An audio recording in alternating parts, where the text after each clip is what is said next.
It is 3:17 a.m. You are awake again. You try to convince yourself it is just normal aging.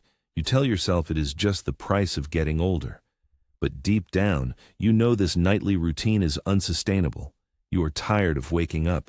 You are exhausted from stumbling in the dark, hoping you don't trip over a rug or miss the step. That disruptive need to suddenly stand up and rush to the bathroom multiple times a night is not merely annoying, it is the #1 cause of serious falls for people over 60. This constant fatigue makes every day harder. You feel foggy. You forget things. Your patience is thin. You dread going to bed because you know the cycle of exhaustion will repeat itself. If you are getting up 5 times, 6 times, or even more every single night, you have been told it is simply an overactive bladder or a large prostate. But we are here today to tell you what leading urologists are now confirming. Those 5 nightly trips are often not primarily a bladder problem at all. They are the direct result of one massive mistake you are making every single afternoon. This mistake involves how and when you drink water. For years, we have been told to drink water constantly, to shoot for 8 glasses a day, and most seniors try very hard to hit that target. But urologists now agree. The timing of your hydration is critically more important than the volume. The average senior starts the morning often with coffee or tea, which acts as a diuretic, encouraging fluid loss. They might drink a little water, but they often hold back. Why? Because they fear they will have to run to the restroom every 20 minutes if they start hydrating too early. So they consciously or subconsciously restrict fluids from 8 a.m. until about 2 p.m. Then the panic sets in. You realize you have barely had 2 glasses all day. You look at the clock and see it is 3:30 p.m. You desperately try to catch up. This is the huge mistake. The one habit that urologists say guarantees a broken, exhausting night. You grab a big bottle of water and start chugging it. Maybe you have a large glass of iced tea with dinner. Maybe you finish that big pitcher of water you keep on the counter, all between 3 p.m. and 6 p.m. You feel virtuous. You have hit your hydration goal. You feel healthy. But what you have actually done is sent a flood of fluid straight into your kidneys at the absolute worst possible moment for your aging body to process it. You have essentially created a massive late-day hydraulic overload. When you were younger, your kidneys were incredibly efficient. They could handle a rush of fluid later in the day and quickly balance it out. But as we age, 2 things happen that fundamentally change this process. First, your kidneys become less efficient. They simply do not filter fluid as fast as they used to. They need more time to turn the water you drink into the urine you need to expel. Second, and this is the critical physiological element, the levels of a vital hormone called ADH, or antidiuretic hormone, decline. When you are young, ADH rises significantly overnight. Think of ADH as the body's night shift manager for the kidneys. When it ramps up, it tells the kidneys, hold that fluid, we are asleep, concentrate the urine, and let us rest. This allows you to sleep 8 hours without interruption. But as you get older, that ADH signal gets weaker and weaker. The body loses its ability to hold back fluid while you are sleeping. Now, combine this weak ADH signal with your habit of aggressively hydrating after 3 p.m. You have forced a massive fluid volume into an aging system that already struggles to filter quickly and can no longer effectively pause filtration overnight. The kidneys have only one choice. They must flush that excess volume. And because the ADH signal is too weak to stop the process, the kidneys decide to flush it while you are attempting to sleep. They see the water you drank at 5 p.m. as a threat, a volume that must be dumped to maintain proper blood balance. The bladder, unfortunately, is the innocent victim here. It is not necessarily overactive or suddenly weak. It is simply being rapidly filled with urine that the kidneys are manufacturing all night long, thanks to the poor timing of your late-day water intake. Understanding this physiological mechanism, the declining efficiency of the kidney and the failure of the ADH hormone to manage late-day fluid, is the key to fixing your sleep. The solution is not to drink less water overall. That is dangerous. The solution is to fundamentally restructure the clock for when you hydrate. But simply cutting off water at 6 p.m. is usually not enough. If you restrict all water late in the day but still haven't fixed the initial problem of volume and timing, you risk dehydration and still haven't solved the underlying need to pee constantly. In the next part, we will look closely at what urologists call the golden window for hydration, the precise hours in the morning where you should be drinking 75% of your daily fluid. We will detail the specific schedule that trains your kidneys to empty the reservoir long before you lie down for the night, allowing the ADH hormone, however weak, to actually do its job. The mistake that urologists see repeated every day is not that you drink too little water. It is that you drink it all at the wrong time. The single biggest error is what we call the hydration flood.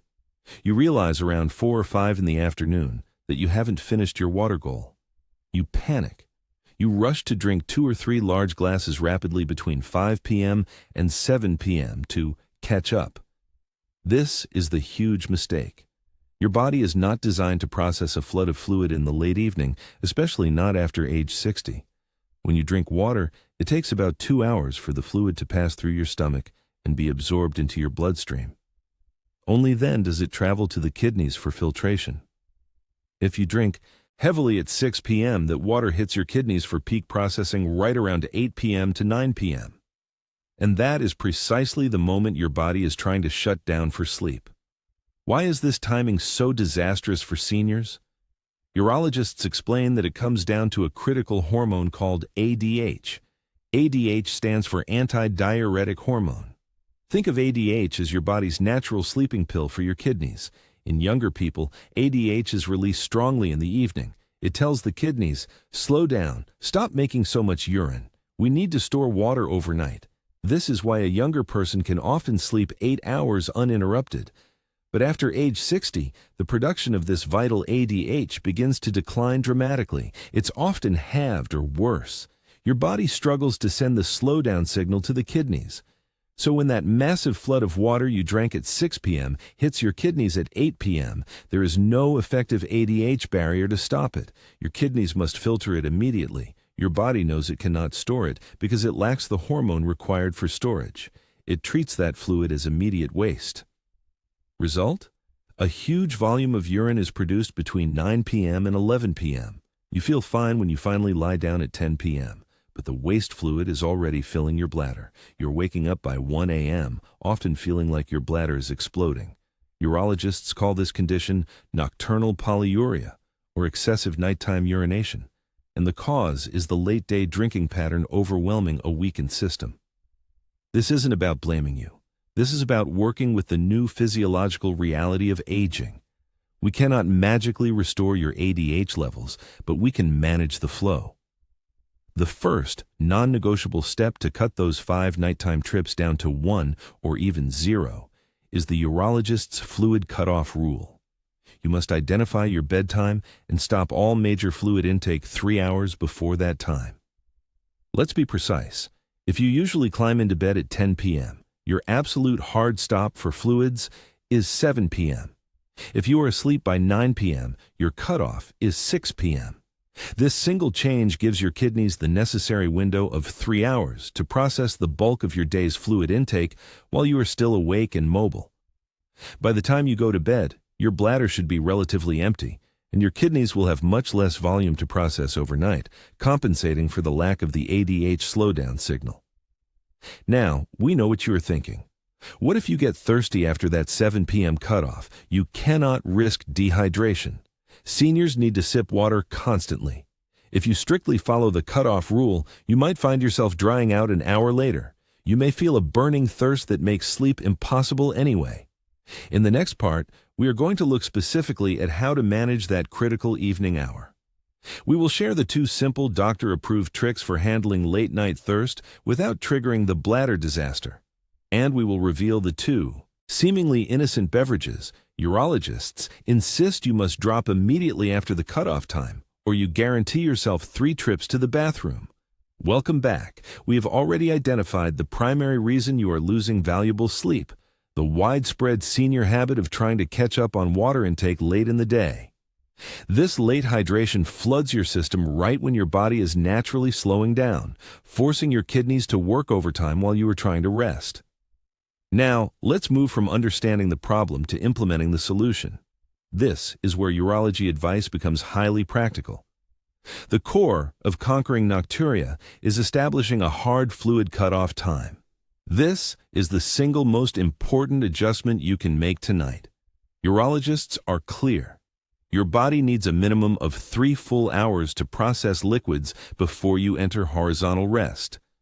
3 hours is the average time required for fluids to pass through your stomach, be absorbed by the intestines, reach the bloodstream, and finally be filtered by the kidneys, allowing the bladder to empty before bedtime. If you go to sleep at 10 p.m., your fluid intake must cease entirely at 7 p.m. If you go to sleep at 9 p.m., the cutoff must be 6 p.m. This is not optional. This is physiological timing. Think of your body like an airport during a storm. If you keep sending planes, fluids, right before the airport shuts down, sleep, those planes have to circle all night. We need to clear the runway before the lights dim. This means you must shift 90% of your daily water consumption to the morning and early afternoon. This brings us to the concept of hydration banking. We are not reducing your total fluid intake, which is dangerous, especially if you take certain medications. We are merely rearranging the deposits. Successful nighttime voiding starts between 1 p.m. and 5 p.m. During this window, focus on consistent, steady hydration. Do not gulp down 2 large glasses at once. Sip slowly. If you consistently sip water throughout this peak afternoon time, you allow the body time to absorb and distribute the fluid effectively.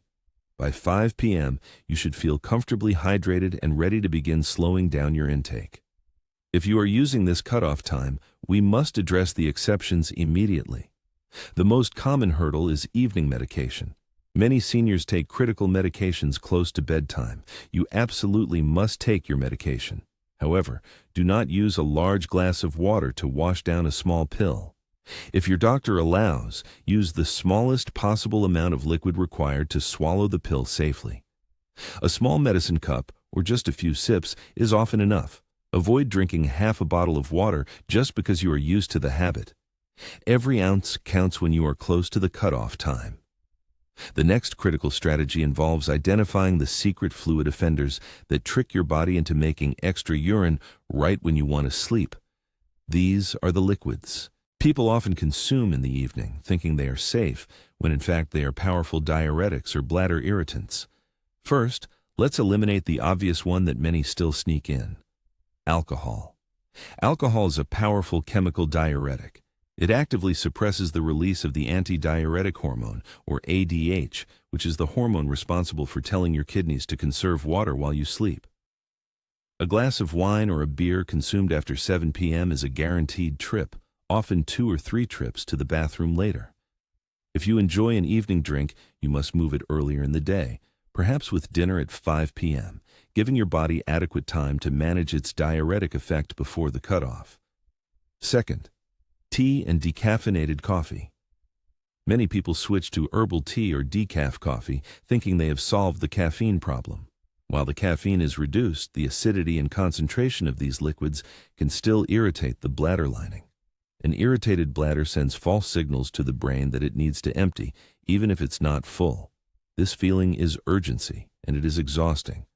Stick to plain water minimally after your 7 p.m. cutoff. Third, artificial sweeteners and carbonation. Diet sodas, zero-sugar drinks, and even excessively bubbly sparkling water are often high on the urologist's blacklist for evening consumption. The chemical sweeteners and the carbon dioxide bubbles can act as profound bladder irritants. Even small amounts consumed late in the evening can cause spasms and trigger that desperate urge to pee that wakes you up. If you absolutely need a flavor boost late in the day, try infusing plain water with a slice of cucumber or a small piece of lemon, natural, unadulterated flavor that is gentle on the bladder. By implementing this hard cutoff rule and eliminating these specific evening diuretics and irritants, you will notice a significant reduction in the volume of urine your body produces during the initial hours of sleep. You are giving your antidiuretic hormone a fair chance to kick in and do its job. But what if you follow this routine perfectly and you still find yourself waking up? What if the problem isn't just the timing of your drinking, but where that fluid is stored during the day? For many seniors, fluid does not stay in the bladder. It pools elsewhere. It collects in the legs, ankles, and feet, a condition known as peripheral edema. When you lie down, that trapped fluid rushes back into your bloodstream, overwhelming the kidneys. In our final segment, we will delve into the powerful physical strategies used successfully by urologists and cardiologists to effectively move that trapped daytime fluid back into circulation and safely out of your body hours before you ever get into bed. We will discuss simple elevation techniques and small, specific dietary changes that act as natural fluid managers, ensuring your night is truly restful. Stay with us.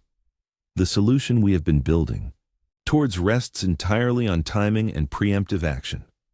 We know the mistake: drinking large volumes too late in the day, causing your slowed kidneys to dump fluid during the night.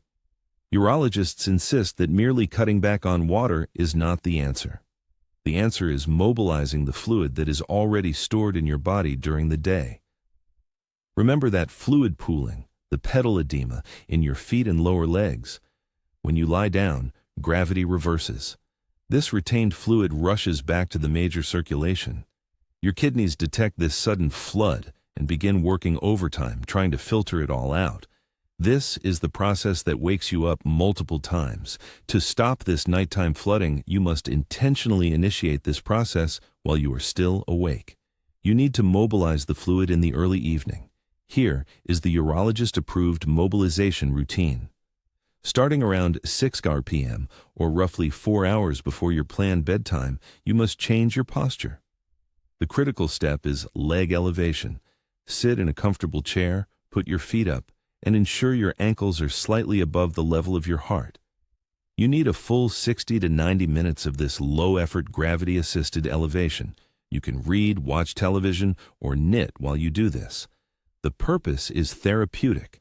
As you elevate your legs, gravity pushes that retained fluid back up into the core circulation. Your kidneys will immediately recognize the increase in fluid volume and start filtering it out. The goal is simple. You want to pee out all that retained daytime fluid before you get into bed. By mobilizing the fluid in the early evening, you are allowing your bladder to empty on your schedule, not your sleep cycle's schedule. Now, let's talk about the hard cutoff time for liquids. To ensure your bladder is empty and your kidneys have settled down for the night, urologists stress the 3-hour rule. You must institute a hard stop on significant fluid intake 3 hours before your planned bedtime. If you are usually in bed by 10 p.m., the kitchen faucet must close at 7 p.m. No exceptions. 3 hours is the minimum amount of time your body requires to process, filter, and excrete the last fluids consumed. If you drink a glass of water at 8 p.m., you guarantee that filtering work is still ongoing at 11 p.m., guaranteeing a trip to the bathroom by midnight or 1 p.m. This 3-hour buffer is non-negotiable for success. But what about that inevitable feeling of dryness? The mouth gets sticky right around 8:30 p.m., and you feel the urge to sneak a drink. This is often less about systemic dehydration and more about oral dryness. Your body is playing tricks on you. Do not drink a full glass of water. If you are truly struggling with dry mouth late in the evening, we have 3 safe alternatives. First, try sucking on a few ice chips. Ice chips hydrate the mouth and throat effectively, but the total liquid volume that reaches your stomach and kidneys is minimal. Second, use a tiny sip of water just to rinse your mouth out, then spit it into the sink. This satisfies the oral signal without adding volume to your bladder. Third, if you must ingest something, try chewing a sugar-free gum. The act of chewing encourages saliva production, naturally moistening your mouth and easing the discomfort until morning. These methods respect the 3-hour fluid cutoff while addressing the comfort factor. This strategy is not a complicated medical intervention. It is a simple, strategic change in the timing of your existing hydration and daily posture. It is about getting the majority of your hydration done in the early morning and afternoon, and then allowing gravity to clean up the rest during the early evening elevation routine. Let's create your precise evening blueprint, focusing on the hours between 4 p.m. and bedtime. First, Front-load your fluids. Make sure 80% of your daily water intake is complete by 4 p.m. Second, start the mobilization phase. From 6 p.m. to 7:30 p.m., elevate your legs. Third, institute the hard cutoff. Stop all significant fluids at 7 p.m., assuming a 10 p.m. bedtime. Fourth, the last call visit. Before you step 1 foot into the bed, sit on the toilet and ensure your bladder is completely and slowly emptied. Do not rush this. By following this precise redistribution and elevation schedule, you are actively supporting your kidneys and eliminating the primary cause of nocturia. You are preparing your body for 6 to 8 hours of uninterrupted rest. Now, as you implement these timing changes, remember that hydration is only one piece of the puzzle. For some seniors, even perfect hydration timing won't entirely solve the issue if other underlying conditions are present. In our next discussion, we will explore the critical, often overlooked factors, like specific medications and dietary triggers, that can sabotage even the best hydration routine, ensuring you are covering every angle for a perfect night's sleep.